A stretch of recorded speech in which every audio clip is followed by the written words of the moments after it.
ನಮಸ್ಕಾರ ಸ್ನೇಹಿತರೆ, ನಮ್ಮ ಹೊಸ ದಾರಿ ದೀಪ ಯೂಟ್ಯೂಬ್ ಚಾನಲ್ಗೆ ಸ್ವಾಗತ. ಕುಂಭರಾಶಿಯವರೇ, ನಿಮ್ಮೊಳಗೆ ಒಂದು ದಿವ್ಯ ಶಕ್ತಿಯ ರಹಸ್ಯ. ಅದನ್ನು ತಿಳಿದುಕೊಂಡ ನಂತರ ನೀವು ನಿಮ್ಮನ್ನು ಎಂದಿಗೂ ಮೊದಲಿನಂತೆ ನೋಡಲು ಸಾಧ್ಯವಿಲ್ಲ. ಕೇವಲ ಒಂದೇ ನಿಮಿಷದಲ್ಲಿ ನೀವು ಅರ್ಥ ಮಾಡಿಕೊಳ್ಳುವಿರಿ. ಈ ಶಕ್ತಿ ಏನು, ಎಲ್ಲಿಂದ ಬಂದಿದೆ, ನಿಮ್ಮ ಜೀವನದಲ್ಲಿ ಇದರ ಉದ್ದೇಶವೇನು ಮತ್ತು ಕೊನೆಗೆ ಇದು ನಿಮ್ಮಿಂದ ಏನನ್ನು ಬಯಸುತ್ತಿದೆ.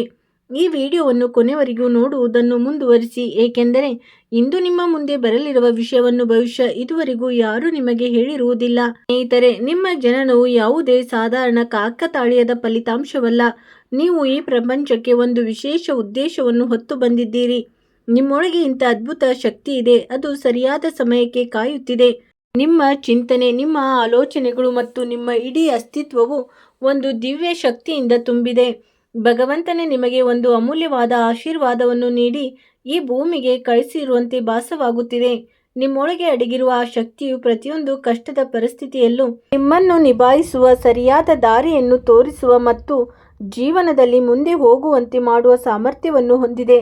ಸ್ನೇಹಿತರೆ, ನಿಜವಾದ ಸಂಗತಿ ಎಂದರೆ ನೀವು ಈಗ ತಿಳಿದುಕೊಳ್ಳಲಿರುವ ರಹಸ್ಯವನ್ನು ಅನುಭವಿಸಲು ನಿಮಗೆ ಒಂದು ನಿಮಿಷವೂ ಬೇಕಾಗುವುದಿಲ್ಲ. ನೀವು ನಿಮ್ಮ ಮನಸ್ಸನ್ನು ಶಾಂತವಾಗಿಡಿ ಮತ್ತು ಈ ವಿಡಿಯೋವನ್ನು ಕೊನೆವರೆಗೂ ನೋಡಿ, ಏಕೆಂದರೆ ಇಂದು ನಿಮಗೆ ನಿಮ್ಮ ಜೀವನದ ಅತ್ಯಂತ ದೊಡ್ಡ ಸತ್ಯ ತಿಳಿಯಬಹುದು. ನಿಮ್ಮೊಳಗೆ ಅಡಗಿದೆ ಒಂದು ದಿವ್ಯ ಶಕ್ತಿಯ ರಹಸ್ಯ. ಅದನ್ನು ತಿಳಿದುಕೊಂಡ ನಂತರ ನಿಮ್ಮ ಆಲೋಚನೆ, ನಿಮ್ಮ ಆತ್ಮವಿಶ್ವಾಸ ಮತ್ತು ನಿಮ್ಮ ಜೀವನವನ್ನು ನೋಡುವ ದೃಷ್ಟಿಕೋನ ಸಂಪೂರ್ಣವಾಗಿ ಬದಲಾಗಬಹುದು. ಕೇವಲ ಒಂದು ನಿಮಿಷದಲ್ಲಿ ನೀವು ಅರ್ಥ ಮಾಡಿಕೊಳ್ಳುವಿರಿ. ಈ ಶಕ್ತಿ ಏನು, ಎಲ್ಲಿಂದ ಬಂದಿದೆ, ನಿಮ್ಮ ಜೀವನದಲ್ಲಿ ಇದರ ಉದ್ದೇಶವೇನು ಮತ್ತು ಕೊನೆಗೆ ಇದು ನಿಮ್ಮಿಂದ ಏನನ್ನು ಬಯಸುತ್ತಿದೆ. ಆದ್ದರಿಂದ ವಿಡಿಯೋವನ್ನು ಕೊನೆವರೆಗೂ ಖಂಡಿತವಾಗಿಯೂ ನೋಡಿ, ಏಕೆಂದರೆ ಯಾವ ವಿಷಯ ಇಂದು ನಿಮ್ಮ ಮುಂದೆ ಬರಲಿದೆಯೋ ಅದನ್ನು ಬಹುಶಃ ಇದುವರೆಗೂ ನಿಮಗೆ ಯಾರೂ ಹೇಳಿರುವುದಿಲ್ಲ. ಸ್ನೇಹಿತರೆ, ನಿಮ್ಮ ಜನನವು ಯಾವುದೇ ಸಾಧಾರಣ ಕಾಕತಾಳೀಯದ ಫಲಿತಾಂಶವಲ್ಲ. ಈ ಭೂಮಿಗೆ ಬರುವ ಪ್ರತಿಯೊಬ್ಬ ವ್ಯಕ್ತಿಗೂ ತನ್ನದೇ ಆದ ಒಂದು ಉದ್ದೇಶವಿರುತ್ತದೆ. ಆದರೆ ಕೆಲವರು ಇರುತ್ತಾರೆ, ಅವರೊಳಗೆ ಹುಟ್ಟಿನಿಂದಲೇ ಒಂದು ವಿಶೇಷ ದಿವ್ಯ ಶಕ್ತಿಯು ಅಡಗಿರುತ್ತದೆ. ಶಕ್ತಿಯು ಅವರನ್ನು ಜನಸಂದಣಿಯಿಂದ ಭಿನ್ನವಾಗಿಸುತ್ತದೆ. ಅವರ ಆಲೋಚನೆಗಳು ಸಾಮಾನ್ಯ ಜನರಿಗಿಂತ ಭಿನ್ನವಾಗಿರುತ್ತವೆ. ಅವರ ಭಾವನೆಗಳು ಗಂಭೀರವಾಗಿರುತ್ತವೆ ಮತ್ತು ಅವರ ಮನಸ್ಸು ಯಾವಾಗಲೂ ಯಾವುದೋ ದೊಡ್ಡ ಗುರಿಯತ್ತ ಸಾಗಲು ಪ್ರೇರೇಪಿಸುತ್ತಿರುತ್ತದೆ. ನಿಮಗೂ ಸಹ ಹಲವು ಬಾರಿ ನೀವು ಈ ಜಗತ್ತಿನಲ್ಲಿ ಏನಾದರೂ ಭಿನ್ನವಾಗಿ ಮಾಡಲು ಬಂದಿದ್ದೀರಿ ಎಂದು ಅನಿಸಿದೆಯೇ? ಅದು ಅದೇ ದಿವ್ಯ ಶಕ್ತಿಯ ಸಂಕೇತವಾಗಿರಬಹುದು. ಸ್ನೇಹಿತರೆ, ನಿಮ್ಮೊಳಗಿರುವ ಒಂದು ಶಕ್ತಿಯು ಕೇವಲ ದೈಹಿಕ ಬಲವಲ್ಲ. ಅದು ನಿಮ್ಮ ಚೈತನ್ಯದ ಶಕ್ತಿ ಮತ್ತು ನಂಬಿಕೆಯ ಶಕ್ತಿ ಮತ್ತು ನಿಮ್ಮ ಆತ್ಮಬಲದ ಶಕ್ತಿ. ಈ ಶಕ್ತಿಯು ಜಾಗೃತಗೊಂಡಾಗ ಅಸಾಧ್ಯವೆನಿಸುವ ದಾರಿಗಳು ಸುಲಭವಾಗತೊಡಗುತ್ತವೆ. ಜೀವನದಲ್ಲಿ ಎದುರಾಗುವ ಕಷ್ಟಗಳು ನಿಮ್ಮನ್ನು ದುರ್ಬಲಗೊಳಿಸುವ ಬದಲು ಇನ್ನಷ್ಟು ಬಲಶಾಲಿಯನ್ನಾಗಿ ಮಾಡುತ್ತವೆ. ನಿಮ್ಮ ನಿರ್ಧಾರಗಳು ಸ್ಪಷ್ಟವಾಗತೊಡಗುತ್ತವೆ, ನಿಮ್ಮ ಆತ್ಮವಿಶ್ವಾಸ ಹೆಚ್ಚಾಗತೊಡಗುತ್ತದೆ ಮತ್ತು ನಿಮ್ಮೊಳಗೆ ಇಂಥದ್ದೊಂದು ಸಕಾರಾತ್ಮಕ ಶಕ್ತಿ ಹರಿವು ಶುರುವಾಗುತ್ತದೆ. ಅದು ನಿಮ್ಮ ಇಡೀ ಜೀವನವನ್ನೇ ಬದಲಾಯಿಸಬಹುದು. ಹಲವು ಬಾರಿ ನೀವು ಗಮನಿಸಿರಬಹುದು, ಯಾವುದೇ ಕಾರಣವಿಲ್ಲದೆ ನಿಮ್ಮ ಮನಸ್ಸು ಯಾವುದೋ ಕೆಲಸವನ್ನು ಮಾಡಲು ಪದೇ ಪದೇ ಪ್ರೇರೇಪಿಸುತ್ತದೆ. ಕೆಲವೊಮ್ಮೆ ಯಾರನ್ನೋ ಭೇಟಿಯಾಗಬೇಕು ಎನಿಸುತ್ತದೆ ಮತ್ತು ನಂತರ ಅದೇ ಭೇಟಿಯು ನಿಮ್ಮ ಜೀವನದ ದಾರಿಯನ್ನೇ ಬದಲಾಯಿಸಿ ಬಿಡುತ್ತದೆ. ಕೆಲವೊಮ್ಮೆ ಇದ್ದಕ್ಕಿದ್ದಂತೆ ಒಂದು ಆಲೋಚನೆ ಬರುತ್ತದೆ ಮತ್ತು ಅದೇ ಆಲೋಚನೆಯು ಭವಿಷ್ಯದಲ್ಲಿ ನಿಮ್ಮ ಅತಿ ದೊಡ್ಡ ಯಶಸ್ಸಿಗೆ ಕಾರಣವಾಗುತ್ತದೆ. ಇದು ಯಾವುದೇ ಕಾಕತಾಳೀಯವಲ್ಲ, ಬದಲಿಗೆ ನಿಮ್ಮೊಳಗಿರುವ ಅದೇ ದಿವ್ಯ ಶಕ್ತಿಯು ನಿಮಗೆ ಸರಿಯಾದ ದಾರಿಯನ್ನು ತೋರಿಸಲು ಪ್ರಯತ್ನಿಸುತ್ತಿರುತ್ತದೆ. ಸ್ನೇಹಿತರೆ, ಈ ಶಕ್ತಿಯು ಪ್ರತಿಯೊಬ್ಬರ ಒಳಗೂ ಇರುತ್ತದೆ, ಆದರೆ ಪ್ರತಿಯೊಬ್ಬರು ಇದನ್ನು ಗುರುತಿಸಲು ಸಾಧ್ಯವಾಗುವುದಿಲ್ಲ. ಕೆಲವು ಜನರು ತಮ್ಮ ಇಡೀ ಜೀವನವನ್ನು ಇದರ ಸಂಕೇತಗಳನ್ನು ಕಡೆಗಣಿಸಿಯೇ ಕಳೆದು ಬಿಡುತ್ತಾರೆ, ಆದರೆ ಇನ್ನೂ ಕೆಲವರು ತಮ್ಮ ನಂಬಿಕೆ, ತಾಳ್ಮೆ ಮತ್ತು ಸಕಾರಾತ್ಮಕ ಆಲೋಚನೆಗಳಿಂದ ಈ ಶಕ್ತಿಯನ್ನು ಜಾಗೃತಗೊಳಿಸುತ್ತಾರೆ. ಈ ಶಕ್ತಿಯು ಜಾಗೃತಗೊಂಡಾಗ ವ್ಯಕ್ತಿಯ ಭಾಗವು ಬದಲಾಗಲು ಶುರುವಾಗುತ್ತದೆ. ಅವರ ಜೀವನದಲ್ಲಿ ಹೊಸ ಅವಕಾಶಗಳು ಬರತೊಡಗುತ್ತವೆ. ಸರಿಯಾದ ಜನರು ಅವರೊಂದಿಗೆ ಒಂದಾಗತೊಡಗುತ್ತಾರೆ ಮತ್ತು ಮೆಲ್ಲನೆ ಅವರ ಶ್ರಮಕ್ಕೆ ಪ್ರತಿಫಲ ಸಿಗತೊಡಗುತ್ತದೆ. ನೀವು ಹೆಚ್ಚಾಗಿ ನೋಡಿರಬಹುದು, ಕೆಲವು ಜನರು ಅತ್ಯಂತ ಕಷ್ಟದ ಪರಿಸ್ಥಿತಿಯಲ್ಲೂ ಎಂದಿಗೂ ಸೋಲನ್ನೊಪ್ಪಿಕೊಳ್ಳುವುದಿಲ್ಲ. ಪದೇ ಪದೇ ಸೋತ ನಂತರವೂ ಅವರು ಮತ್ತೆ ಎದ್ದು ನಿಲ್ಲುತ್ತಾರೆ ಮತ್ತು ಅಂತಿಮವಾಗಿ ದೊಡ್ಡ ಯಶಸ್ಸು ಸಾಧಿಸುತ್ತಾರೆ. ಇದಕ್ಕೆ ಅತಿ ದೊಡ್ಡ ಕಾರಣವೆಂದರೆ ಅವರ ಆತ್ಮವಿಶ್ವಾಸ ಮತ್ತು ಅವರೊಳಗಿನ ಅದೇ ದಿವ್ಯ ಶಕ್ತಿ. ಅದು ಪ್ರತಿಯೊಂದು ಪರಿಸ್ಥಿತಿಯಲ್ಲೂ ಅವರನ್ನು ಮುನ್ನಡೆಸಲು ಪ್ರೇರೇಪಿಸುತ್ತದೆ. ಸ್ನೇಹಿತರೆ, ನೀವು ಕೂಡ ಈ ಶಕ್ತಿಯನ್ನು ಗುರುತಿಸಲು ಬಯಸಿದರೆ ಮೊದಲಿಗೆ ನಿಮ್ಮನ್ನು ನೀವು ನಂಬುವುದನ್ನು ಕಲಿಯಿರಿ. ನಿಮ್ಮ ಮನಸ್ಸಿನಲ್ಲಿ ಬರುವ ಸಕಾರಾತ್ಮಕ ವಿಚಾರಗಳನ್ನು ಗೌರವಿಸಿ. ಪ್ರತಿದಿನ ಸ್ವಲ್ಪ ಸಮಯವನ್ನು ನಿಮಗಾಗಿ ಕಳೆಯಿರಿ. ನಿಮ್ಮ ಗುರಿಯತ್ತ ಗಮನ ಹರಿಸಿ ಮತ್ತು ದೇವರಲ್ಲಿ ನಂಬಿಕೆ ಇಡಿ. ಮೆಲ್ಲನೆ ನಿಮಗೆ ನಿಮ್ಮೊಳಗೆ ಆಗುತ್ತಿರುವ ಬದಲಾವಣೆಗಳ ಅನುಭವವಾಗತೊಡಗುತ್ತದೆ. ನಿಮ್ಮ ಮನಸ್ಸು ಮೊದಲಿಗಿಂತ ಹೆಚ್ಚು ಶಾಂತವಾಗಿರುತ್ತದೆ, ನಿಮ್ಮ ನಿರ್ಧಾರಗಳು ಉತ್ತಮವಾಗಿರುತ್ತವೆ ಮತ್ತು ನಿಮ್ಮ ಜೀವನದಲ್ಲಿ ಸಕಾರಾತ್ಮಕ ಬದಲಾವಣೆಗಳು ಕಾಣಿಸಿಕೊಳ್ಳಲು ಶುರುವಾಗುತ್ತವೆ. ನೆನಪಿಡಿ, ದೇವರು ಎಂದಿಗೂ ಯಾವುದೇ ವ್ಯಕ್ತಿಯನ್ನು ಯಾವುದೇ ಉದ್ದೇಶವಿಲ್ಲದೆ ಈ ಜಗತ್ತಿಗೆ ಕಳಿಸಿರುವುದಿಲ್ಲ. ಪ್ರತಿಯೊಬ್ಬ ಮನುಷ್ಯನು ತನ್ನೊಂದಿಗೆ ಒಂದು ವಿಶೇಷ ಸಾಮರ್ಥ್ಯವನ್ನು ತೆಗೆದುಕೊಂಡು ಜನ್ಮ ತಾಳುತ್ತಾನೆ. ವ್ಯತ್ಯಾಸವೆಂದರೆ ಕೆಲವರು ಅದನ್ನು ಗುರುತಿಸುತ್ತಾರೆ ಮತ್ತು ಕೆಲವರು ಇಡೀ ಜೀವನವನ್ನೇ ಅದರಲ್ಲಿ ಹುಡುಕುತ್ತಲೇ ಕಳೆದುಬಿಡುತ್ತಾರೆ. ನೀವು ಇಂದು ಈ ವಿಡಿಯೋವನ್ನು ಇಲ್ಲಿವರೆಗೆ ನೋಡಿದ್ದರೆ ಇಂದು ನೀವು ಕೂಡ ಕಾಕತಾಳೀಯವಾಗಿರದೆ ಅದೇ ದಿವ್ಯ ಶಕ್ತಿಯ ಸಂಕೇತವಾಗಿರಬಹುದು. ಈಗ ಸಮಯ ಬಂದಿದೆ ನಿಮ್ಮ ನೈಜ ಸಾಮರ್ಥ್ಯವನ್ನು ಗುರುತಿಸಲು. ಸ್ನೇಹಿತರೆ, ಈಗ ನಿರ್ಧಾರ ನಿಮ್ಮ ಕೈಯಲ್ಲಿದೆ. ನೀವು ನಿಮ್ಮೊಳಗೆ ಅಡಗಿರುವ ಆ ಅದ್ಭುತ ಶಕ್ತಿಯನ್ನು ಗುರುತಿಸಿ ನಿಮ್ಮ ಜೀವನಕ್ಕೆ ಹೊಸ ದಾರಿಯನ್ನು ನೀಡಲು ಬಯಸುತ್ತೀರೋ ಅಥವಾ ಇದನ್ನು ಕಡೆಗಣಿಸಿ ಮೊದಲಿನಂತೆ ಜೀವಿಸಲು ಬಯಸುತ್ತೀರೋ? ಕೆಳಗೆ ಕಮೆಂಟ್ನಲ್ಲಿ ಜೈ ಶಕ್ತಿ ಎಂದು ಖಂಡಿತವಾಗಿಯೂ ಬರೆಯಿರಿ ಮತ್ತು ನಿಮ್ಮ ಅನುಭವವನ್ನು ನಮ್ಮೊಂದಿಗೆ ಹಂಚಿಕೊಳ್ಳಿ. ಈ ಸಂದೇಶವು ಬೇರೆಯವರ ಜೀವನದಲ್ಲೂ ಸಕಾರಾತ್ಮಕ ಬದಲಾವಣೆಯನ್ನು ತರಬಹುದು ಎನಿಸಿದರೆ ಈ ವಿಡಿಯೋವನ್ನು ನಿಮ್ಮ ಸ್ನೇಹಿತರು ಮತ್ತು ಕುಟುಂಬದವರೊಂದಿಗೆ ಖಂಡಿತವಾಗಿಯೂ ಹಂಚಿಕೊಳ್ಳಿ. ಏಕೆಂದರೆ ಯಾರೋ ಒಬ್ಬರ ಜೀವನದ ಬದಲಾವಣೆಯು ಇದೇ ಒಂದು ವಿಡಿಯೋದಿಂದ ಶುರುವಾಗಬಹುದು. ಆದ್ದರಿಂದ ಈ ವಿಡಿಯೋವನ್ನು ಪೂರ್ಣ ಗಮನವಿಟ್ಟು ಕೊನೆಯವರೆಗೂ ನೋಡುವುದು ಮುಖ್ಯ. ಆದರೆ ಮುಂದೆ ನಿಮ್ಮ ಮುಂದೆ ಬರಲಿರುವ ವಿಷಯಗಳು ನಿಮ್ಮೊಳಗೆ ಅಡಗಿರುವ ಸಾಧ್ಯತೆಗಳನ್ನು ಮತ್ತು ಆಧ್ಯಾತ್ಮಿಕ ನಂಬಿಕೆಗಳನ್ನು ಒಂದು ಹೊಸ ದೃಷ್ಟಿಕೋನದಿಂದ ಅರ್ಥ ಮಾಡಿಕೊಳ್ಳುವ ಅವಕಾಶವನ್ನು ನೀಡುತ್ತವೆ. ನಾವು ಮೆಲ್ಲನೆ ಒಂದೊಂದೇ ವಿಷಯದ ಬಗ್ಗೆ ಮಾತನಾಡೋಣ ಮತ್ತು ತಿಳಿದುಕೊಳ್ಳೋಣ. ಕೊನೆಗೆ ಶಕ್ತಿಯ ನಿಜವಾದ ಅರ್ಥವೇನು? ಆತ್ಮಬಲ ಏಕೆ ಮುಖ್ಯ? ಹೆಮ್ಮೆ ಮತ್ತು ಅಹಂಕಾರದ ನಡುವೆ ವ್ಯತ್ಯಾಸವೇನು? ಮನುಷ್ಯನ ಜೀವನದ ಉದ್ದೇಶವೇನಿರಬಹುದು? ಮತ್ತು ಪ್ರಾಚೀನ ನಂಬಿಕೆಗಳ ಪ್ರಕಾರ ಆ ದಿವ್ಯ ಶಕ್ತಿ ಯಾವ ರೀತಿ ನಿಮ್ಮ ಆಲೋಚನೆಗಳು ಮತ್ತು ಕರ್ಮಗಳ ಮೇಲೆ ಪ್ರಭಾವ ಬೀರುತ್ತದೆ? ನೀವು ಪೂರ್ಣ ಮನಸ್ಸಿನಿಂದ ಈ ವಿಡಿಯೋವನ್ನು ನೋಡಿದರೆ ಕೆಲವು ವಿಷಯಗಳು ನಿಮ್ಮ ಜೀವನವನ್ನು ಹೊಸ ರೀತಿಯಲ್ಲಿ ಆಲೋಚಿಸಲು ಪ್ರೇರೇಪಿಸಬಹುದು. ಹಾಗಿದ್ದರೆ ಬನ್ನಿ, ಸಮಯ ವ್ಯರ್ಥ ಮಾಡದೆ ಆ ಅದ್ಭುತ ಪ್ರಯಾಣವನ್ನು ಶುರು ಮಾಡೋಣ. ಆದರೆ ವಿಡಿಯೋದಲ್ಲಿ ಮುಂದುವರಿಯುವ ಮುನ್ನ ಒಂದು ಮುಖ್ಯ ವಿಷಯವನ್ನು ನೆನಪಿಡಿ. ಈ ವಿಡಿಯೋದಲ್ಲಿ ಹಂಚಿಕೊಳ್ಳಲಾಗುತ್ತಿರುವ ವಿಷಯಗಳು ಯಾವುದೇ ವೈಜ್ಞಾನಿಕ ಅಥವಾ ಅಧಿಕೃತ ಸಾಕ್ಷ್ಯಾಧಾರಿತವಾದಗಳಲ್ಲ. ಈ ಮಾಹಿತಿಯು ಜ್ಯೋತಿಷ ನಂಬಿಕೆಗಳು, ಪ್ರಾಚೀನ ಪರಂಪರೆಗಳು, ಧಾರ್ಮಿಕ ಭಾವನೆಗಳು ಮತ್ತು ಜನಪದದ ನಂಬಿಕೆಗಳಿಂದ ಪ್ರೇರೇಪಿತವಾಗಿವೆ. ಇವುಗಳ ಉದ್ದೇಶ ಕೇವಲ ಮಾಹಿತಿಯನ್ನು ನೀಡುವುದು ಮತ್ತು ಪ್ರೇರಣೆಯನ್ನು ಒದಗಿಸುವುದು ಮಾತ್ರವಲ್ಲ. ಇವುಗಳನ್ನು ನಿಮ್ಮ ವೈಯಕ್ತಿಕ ವಿವೇಚನೆ ಮತ್ತು ತಿಳುವಳಿಕೆಯಿಂದ ಸ್ವೀಕರಿಸಿ. ಸ್ನೇಹಿತರೆ, ಹಲವು ಬಾರಿ ಜೀವನದಲ್ಲಿ ಇಂಥ ಕ್ಷಣಗಳು ಬರುತ್ತವೆ. ಮನುಷ್ಯ ತನ್ನನ್ನು ತಾನು ಏಕಾಂಗಿ, ದುರ್ಬಲ ಮತ್ತು ಸೋತವನೆಂದು ಭಾವಿಸತೊಡಗುತ್ತಾನೆ.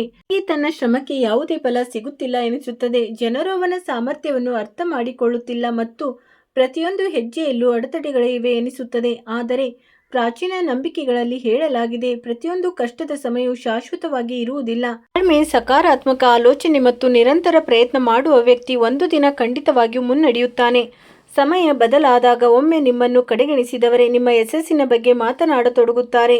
ಇಂದು ನಾವು ಯಾವ ವಿಷಯ ವಸ್ತುವಿನ ಬಗ್ಗೆ ಉಲ್ಲೇಖಿಸಿದ್ದೇವೋ ಅದರ ಬಗ್ಗೆ ವಿವಿಧ ಪರಂಪರೆಗಳು ಮತ್ತು ಜ್ಯೋತಿಷ್ಯ ನಂಬಿಕೆಗಳಲ್ಲಿ ಆ ವ್ಯಕ್ತಿಯು ಸಕಾರಾತ್ಮಕ ಶಕ್ತಿಯನ್ನು ಅನುಭವಿಸುವಂತೆ ಮಾಡಲು ಮತ್ತು ಆತ್ಮವಿಶ್ವಾಸವನ್ನು ಕಾಯ್ದುಕೊಳ್ಳಲು ನೆನಪಿಸುವ ಕಾರ್ಯ ಮಾಡುತ್ತದೆ ಎಂದು ನಂಬಲಾಗಿದೆ.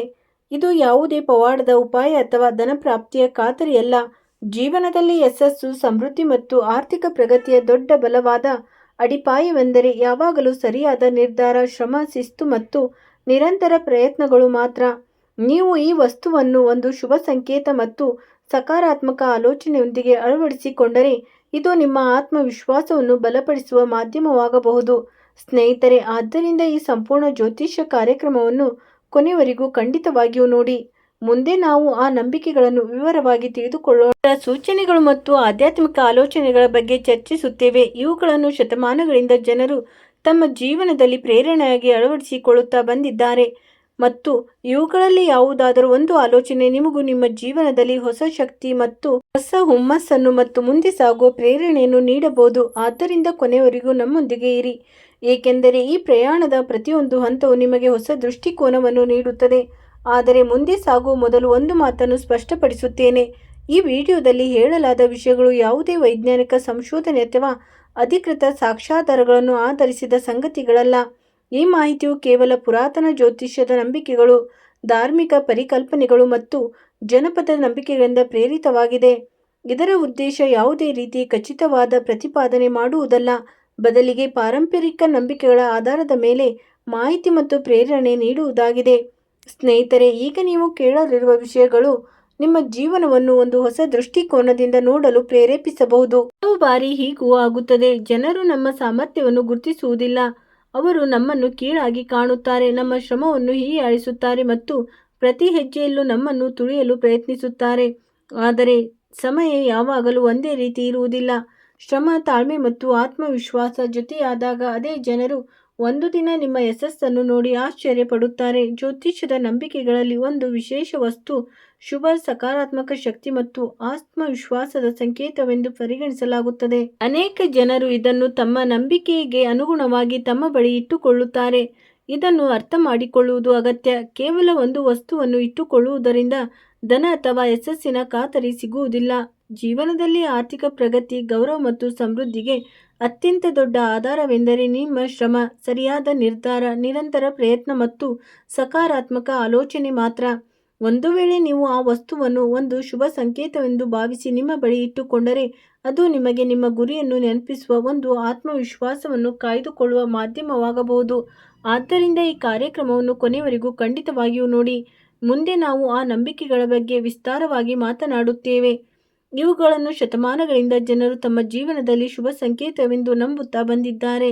ಕೆಲವು ವಿಷಯಗಳು ನಿಮಗೂ ಜೀವನದಲ್ಲಿ ಹೊಸ ಪ್ರೇರಣೆ ನೀಡಬಹುದು. ಪ್ರತಿಯೊಂದು ದಿಕ್ಕಿನಲ್ಲೂ ಕತ್ತಲೆ ಕಾಣಿಸುವಂತಹ ಹಂತ ಬರುತ್ತದೆ. ಶ್ರಮ ವಹಿಸಿದರೂ ಫಲಿತಾಂಶ ಸಿಗುವುದಿಲ್ಲ. ಮನಸ್ಸು ನಿರಾಶೆಗೊಳ್ಳುತ್ತದೆ ಮತ್ತು ಅದೃಷ್ಟವೇ ಕೈಕೊಟ್ಟಂತೆ ಭಾಸವಾಗುತ್ತದೆ. ಆದರೆ ಪುರಾತನ ನಂಬಿಕೆಗಳಲ್ಲಿ ಹೇಳುತ್ತಿರುವಂತೆ ಪ್ರತಿಯೊಂದು ಕತ್ತಲೆಯ ರಾತ್ರಿಯ ನಂತರ ಒಂದು ಹೊಸ ಮುಂಜಾವು ಖಂಡಿತ ಬರುತ್ತದೆ. ತಾಳ್ಮೆ ವಹಿಸುವ ವ್ಯಕ್ತಿ ಅಂತಿಮವಾಗಿ ತನ್ನ ಗಮ್ಯಸ್ಥಾನವನ್ನು ತಲುಪಿಯೇ ತಲುಪುತ್ತಾನೆ. ಸಮಯ ಬದಲಾದಾಗ ಪರಿಸ್ಥಿತಿಗಳು ಬದಲಾಗತೊಡಗುತ್ತವೆ. ವಿವಿಧ ದಾರಿಗಳು ತೆರೆದುಕೊಳ್ಳುತ್ತವೆ, ಹೊಸ ಅವಕಾಶಗಳು ಎದುರಾಗುತ್ತವೆ ಮತ್ತು ಜೀವನದಲ್ಲಿ ಸಕಾರಾತ್ಮಕ ಬದಲಾವಣೆಯ ಸರಣಿ ಪ್ರಾರಂಭವಾಗುತ್ತದೆ.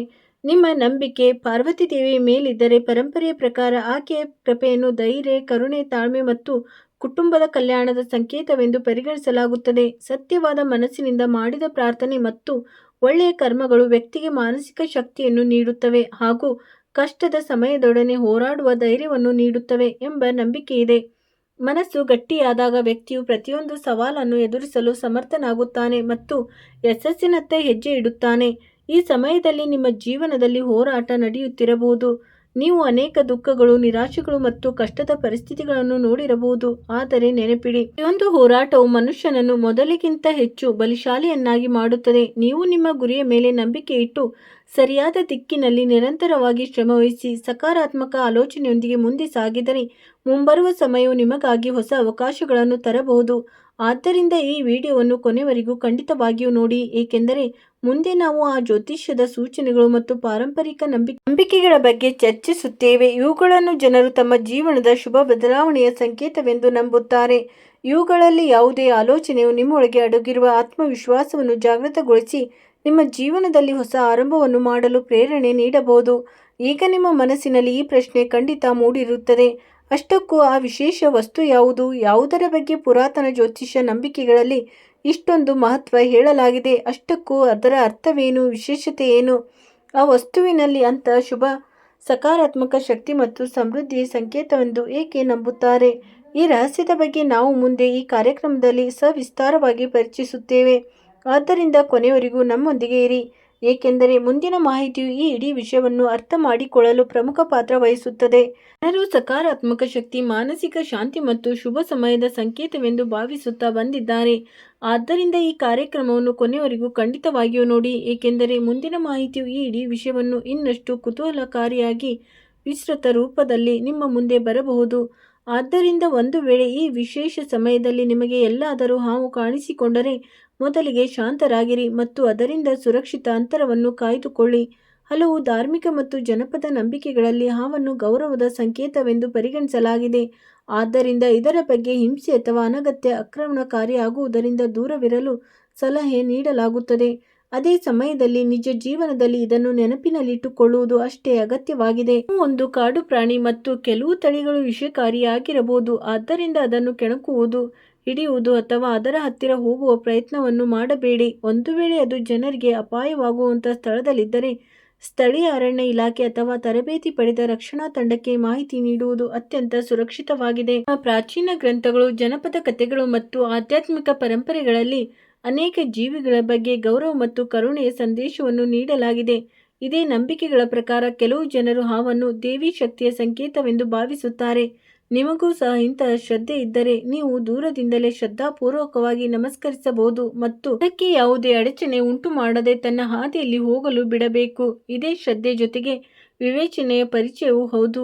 ಕೆಲವು ಆಧ್ಯಾತ್ಮಿಕ ನಂಬಿಕೆಗಳಲ್ಲಿ ಹೀಗೂ ಹೇಳಲಾಗುತ್ತದೆ, ದೇವರ ಕೃಪೆ ಅಥವಾ ದೈವಿ ರಕ್ಷಣೆಗೆ ಯಾವಾಗಲೂ ಒಂದು ರೂಪದಲ್ಲಿ ನಮ್ಮ ಜೊತೆಗಿರುತ್ತದೆ. ಹಲವು ಬಾರಿ ಜೀವನದಲ್ಲಿ ದೊಡ್ಡ ದೊಡ್ಡ ತೊಂದರೆಗಳು ಬಂದಾಗಲೂ ನಾವು ಯಾವುದೋ ರೀತಿಯಲ್ಲಿ ಅವುಗಳಿಂದ ಸುರಕ್ಷಿತವಾಗಿ ಹೊರಬರುತ್ತವೆ. ಕೆಲವು ಜನರು ಅದನ್ನು ದೇವಿ ಕೃಪೆ ಅಥವಾ ಅದೃಶ್ಯ ರಕ್ಷಣೆ ಪರಿಣಾಮವೆಂದು ಭಾವಿಸುತ್ತಾರೆ. ಇದು ವೈಯಕ್ತಿಕ ನಂಬಿಕೆಯ ವಿಷಯವಾಗಿದೆ ಮತ್ತು ಇದರ ಯಾವುದೇ ವೈಜ್ಞಾನಿಕ ಆಧಾರ ಲಭ್ಯವಿಲ್ಲ. ನಿಮಗೂ ಸಹ ನಿಮ್ಮ ಜೀವನದ ಅತ್ಯಂತ ಅನೇಕ ಕ್ಷಣಗಳು ನೆನಪಿರಬಹುದು, ಪರಿಸ್ಥಿತಿಗಳು ಸಂಪೂರ್ಣವಾಗಿ ನಿಮ್ಮ ವಿರುದ್ಧವಾಗಿದ್ದಾವೆ. ಇನ್ನು ಮುಂದೆ ಯಾವುದೇ ದಾರಿ ಉಳಿದಿಲ್ಲ ಅನಿಸುತ್ತಿತ್ತು. ಆದರೆ ಯಾವುದೋ ಒಂದು ರೀತಿಯಲ್ಲಿ ಎಲ್ಲವೂ ಸರಿಯಾಯಿತು. ಕೆಲವೊಮ್ಮೆ ಸರಿಯಾದ ವ್ಯಕ್ತಿ ಸರಿಯಾದ ಸಮಯಕ್ಕೆ ಸಿಕ್ಕರು. ಕೆಲವೊಮ್ಮೆ ಯಾವುದೋ ಒಂದು ನಿರ್ಧಾರ ನಿಮ್ಮನ್ನು ದೊಡ್ಡ ತೊಂದರೆಯಿಂದ ಬಚಾವ್ ಮಾಡಿತು ಮತ್ತು ಕೆಲವೊಮ್ಮೆ ಇಂಥ ಒಂದು ಕಾಕತಾಳೀಯ ನಡೆಯಿತು, ಅದು ನಿಮ್ಮ ಇಡೀ ಪರಿಸ್ಥಿತಿಯನ್ನೇ ಬದಲಾಯಿಸಿತು. ಅನೇಕ ಜನರು ಇಂಥ ಅನುಭವಗಳನ್ನು ದೇವರ ಕೃಪೆ ಅಥವಾ ದೈವಿ ರಕ್ಷಣೆಯ ರೂಪದಲ್ಲಿ ನೋಡುತ್ತಾರೆ. ನಿಮ್ಮ ಶ್ರದ್ಧೆಯು ಲಕ್ಷ್ಮೀ ದೇವಿಯ ಮೇಲಿದ್ದರೆ ಧಾರ್ಮಿಕ ನಂಬಿಕೆಗಳ ಪ್ರಕಾರ ಅವರ ಕೃಪೆಯು ಕೇವಲ ಹಣಕ್ಕೆ ಮಾತ್ರ ಸೀಮಿತವೆಂದು ಭಾವಿಸಲಾಗುವುದಿಲ್ಲ. ಬದಲಾಗಿ ಸುಖ, ಶಾಂತಿ, ಸಮೃದ್ಧಿ, ಸಂತೋಷ ಮತ್ತು ಕುಟುಂಬದ ಅಭಿವೃದ್ಧಿಯ ಸಂಕೇತವೆಂದು ಪರಿಗಣಿಸಲಾಗುತ್ತದೆ. ಇದೇ ಕಾರಣಕ್ಕೆ ಜನರು ಒಳ್ಳೆಯ ಕರ್ಮ, ಸಚ್ಚಾರಿತ್ರ್ಯದ ನಿಷ್ಠೆ ಮತ್ತು ಸಕಾರಾತ್ಮಕ ಆಲೋಚನೆಯನ್ನು ದೇವಿ ಕೃಪೆ ಪಡೆಯಲು ಅತ್ಯಂತ ದೊಡ್ಡ ಮಾಧ್ಯಮವೆಂದು ಭಾವಿಸುತ್ತಾರೆ. ಒಬ್ಬ ತಾಯಿ ತನ್ನ ಮಕ್ಕಳ ರಕ್ಷಣೆಗಾಗಿ ಪ್ರತಿಯೊಂದು ಪರಿಸ್ಥಿತಿಯಲ್ಲೂ ಅವರ ಜೊತೆ ನಿಲ್ಲುತ್ತಾಳೋ ಅದೇ ರೀತಿ ಆಧ್ಯಾತ್ಮಿಕ ಪರಂಪರೆಗಳಲ್ಲಿ ದೇವರ ಕೃಪೆ ಸಹ ತನ್ನ ಭಕ್ತರಿಗೆ ಮಾರ್ಗದರ್ಶನ ನೀಡುತ್ತಿರುತ್ತದೆ ಎಂಬ ನಂಬಿಕೆಯನ್ನು ವ್ಯಕ್ತಪಡಿಸಲಾಗಿದೆ. ಈ ನಂಬಿಕೆಯು ವ್ಯಕ್ತಿಯೊಳಗೆ ಧೈರ್ಯ, ಸಮಾಧಾನ ಮತ್ತು ಕಷ್ಟದ ಸಮಯದಲ್ಲಿ ಮುಂದೆ ಸಾಗುವ ಪ್ರೇರಣೆಯನ್ನು ಹುಟ್ಟುಹಾಕುತ್ತದೆ. ಸ್ನೇಹಿತರೆ, ಜೀವನದಲ್ಲಿ ದೊಡ್ಡ ಬದಲಾವಣೆಗಳು ಹೆಚ್ಚಾಗಿ ದಿಢೀರನೆ ಕಾಣಿಸಿಕೊಳ್ಳುವುದಿಲ್ಲ. ಅವು ಮೆಲ್ಲನೆ ಶುರುವಾಗುತ್ತವೆ. ಮೊದಲು ನಮ್ಮ ಆಲೋಚನೆ ಬದಲಾಗುತ್ತದೆ, ನಂತರ ನಮ್ಮ ನಿರ್ಧಾರಗಳು ಬಲಗೊಳ್ಳುತ್ತವೆ ಮತ್ತು ಅದರ ನಂತರ ನಮ್ಮ ಅಭ್ಯಾಸಗಳು ಬದಲಾಗುತ್ತವೆ ಮತ್ತು ಅಂತಿಮವಾಗಿ ಅದ ಬದಲಾವಣೆಗಳು ನಮ್ಮ ಭವಿಷ್ಯಕ್ಕೆ ಹೊಸ ದಿಕ್ಸೂಚಿಯಾಗತೊಡಗುತ್ತವೆ.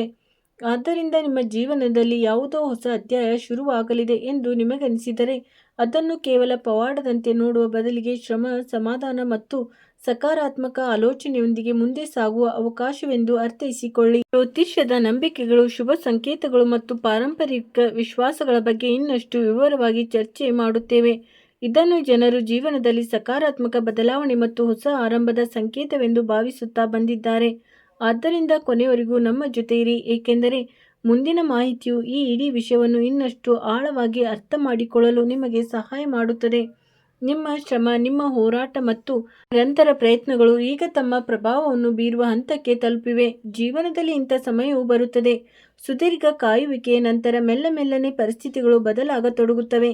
ನಿಮ್ಮಲ್ಲಿ ಹೇಳಲಾಗುವಂತೆ ದೇವರ ಮನೆಯಲ್ಲಿ ತಡವಾಗಬಹುದು, ಆದರೆ ಅನ್ಯಾಯವಾಗುವುದಿಲ್ಲ. ಇದು ಕೇವಲ ಒಂದು ಗಾದೆಯಷ್ಟೇ ಅಲ್ಲ, ಧೈರ್ಯ ಮತ್ತು ನಂಬಿಕೆಯ ಸಂದೇಶವಾಗಿದೆ. ಒಂದು ವೇಳೆ ನೀವು ಕಷ್ಟದ ಸಮಯದಲ್ಲೂ ನಿಮ್ಮ ಗುರಿಯನ್ನು ಬಿಡದಿದ್ದರೆ ಈಗ ನಿಮ್ಮ ಮುಂದೆ ಹೊಸ ಅವಕಾಶಗಳು ಬರಲು ಶುರುವಾಗುವ ಸಾಧ್ಯತೆ ಇದೆ. ಸ್ನೇಹಿತರೆ, ವರ್ಷಗಟ್ಟಲೆ ನೀವು ಕಷ್ಟಪಟ್ಟು ಕೆಲಸ ಮಾಡಿದ್ದೀರಿ. ಹಲವು ಬಾರಿ ವೈಫಲ್ಯವನ್ನು ಎದುರಿಸಿದ್ದೀರಿ. ಹಲವು ಬಾರಿ ಇನ್ನು ಮುಂದೆ ಸಾಗುವುದು ಕಷ್ಟ ಅನಿಸುತ್ತಿತ್ತು. ಆದರೂ ಸಹ ನೀವು ಸೋಲನ್ನೊಪ್ಪಿಕೊಳ್ಳಲಿಲ್ಲ. ನಿಮ್ಮ ಕನಸುಗಳನ್ನು ಜೀವಂತವಾಗಿರಿಸಿದ್ದೀರಿ. ನಿಮ್ಮ ನಂಬಿಕೆಯನ್ನು ಒಡೆಯಲು ಬಿಡಲಿಲ್ಲ ಮತ್ತು ಪ್ರತಿಯೊಂದು ಕಷ್ಟದ ಪರಿಸ್ಥಿತಿಯಲ್ಲೂ ನಿಮ್ಮನ್ನು ನೀವು ನಿಭಾಯಿಸಿಕೊಳ್ಳುವ ಪ್ರಯತ್ನ ಮಾಡಿದ್ದೀರಿ. ಇದೇ ಸಮಾಧಾನ ಮತ್ತು ಇದೇ ನಿರಂತರ ಶ್ರಮವೇ ಯಾವುದೇ ವ್ಯಕ್ತಿಯ ಅತ್ಯಂತ ದೊಡ್ಡ ಶಕ್ತಿಯಾಗಿರುತ್ತದೆ. ಸಮಯ ಬದಲಾದಾಗ ಹೆಚ್ಚಾಗಿ ಅದೇ ಶ್ರಮದ ಫಲಿತಾಂಶವೇ ಕಾಣಿಸಲು ತೊಡಗುತ್ತದೆ. ಇದನ್ನು ಯಾರು ಎಂದೂ ನೋಡುತ್ತಿರಲಿಲ್ಲ. ಸ್ನೇಹಿತರೆ, ಮುಂದಿನ 24 ಗಂಟೆಗಳೊಳಗೆ ಅತ್ಯಂತ ದೊಡ್ಡ ಪವಾಡದಂಥ ಬದಲಾವಣೆ ನಡೆಯಲಿದೆ. ಅದನ್ನು ನೋಡಿ ನಿಮಗೂ ಸಂತೋಷವಾಗುತ್ತದೆ ಮತ್ತು ನನಗೂ ಕೂಡ ಸಂತೋಷವಾಗುತ್ತದೆ. ನಿಮ್ಮ ಜೀವನದಲ್ಲಿ ಪ್ರತಿಯೊಂದು ರೀತಿಯ ಸುಖ ಸೌಕರ್ಯಗಳು ಬರಲಿ ಮತ್ತು ನೀವು ಸಂತೋಷದಿಂದ ಜೀವನ ನಡೆಸಲಿ ಎಂಬುದೇ ನನ್ನ ಆಶಯ. ಸ್ನೇಹಿತರೆ, ನಾನು ನಿಮಗೆ ಈ ವಿಡಿಯೋದ ಮೂಲಕ ಎಲ್ಲವನ್ನು ಅತ್ಯಂತ ಸ್ಪಷ್ಟವಾಗಿ ತಿಳಿಸಿದ್ದೇನೆ. ಸ್ನೇಹಿತರೆ, ಈ ವಿಡಿಯೋ ಸ್ವಲ್ಪವಾದರೂ ಇಷ್ಟವಾಗಿದ್ದರೆ ವಿಡಿಯೋವನ್ನು ಲೈಕ್ ಮಾಡಿ, ಚಾನಲ್ ಅನ್ನು ಸಬ್ಸ್ಕ್ರೈಬ್ ಮಾಡಿ ಮತ್ತು ನಿಮ್ಮ ಆತ್ಮೀಯರಿಗೆ ಈ ವಿಡಿಯೋವನ್ನು ಶೇರ್ ಮಾಡಿ. ಸ್ನೇಹಿತರೆ, ವಿಡಿಯೋ ನೋಡಿದ್ದಕ್ಕಾಗಿ ಧನ್ಯವಾದಗಳು.